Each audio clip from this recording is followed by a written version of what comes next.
Vice Chair Manuel. Hello, friend. Yes, sir. I have one really quick question. Are we seeing where this is actually happening, where parents are being charged with a crime for not accepting their child's sexual identity, their pronouns? Are we seeing this right now currently? There's not crimes that we're seeing. What we're seeing is a growing case where, for example, when there's custody battles and those types of things, this type of item is being considered. In fact, there's legislation that's being moved in more than one state that they're dictating to the judges that they shall take this into consideration, but not crimes that I'm aware of. Okay.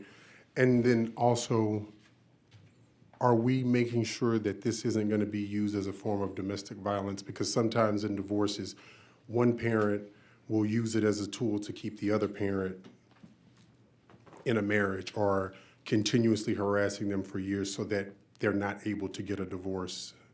Not saying that they may or may not agree, but they will use it as a tool of divorce. As a tool of violence towards one parent.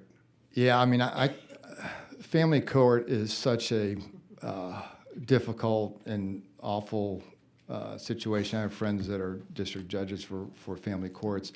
I don't perceive this as enabling that, but again, when a mom and dad are fighting for custody, I mean, it does get it gets awful. And so what path that they head down, I don't know. I don't believe this enables that, though. Okay. The reason I ask is, and I promise I'm going to leave it alone after this, is if you have one parent, let's say mom doesn't like gender identity, father's okay with it, or sexual orientation, any of that, and they're going back and forth because they're trying to stop medical procedures, they're trying to stop camps, any of that kind of stuff, it can prolong that divorce, which means that child is going to be stuck in that divorce process that whole time.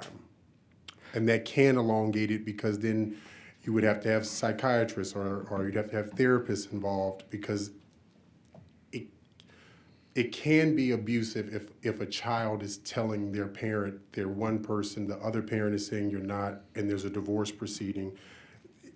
That's just psychologically, we know that can cause problems for anybody, feeling like you're the linchpin. Yeah, I mean, what this is saying is that you just can't use this item in determination of parental rights as far as visitations and the like.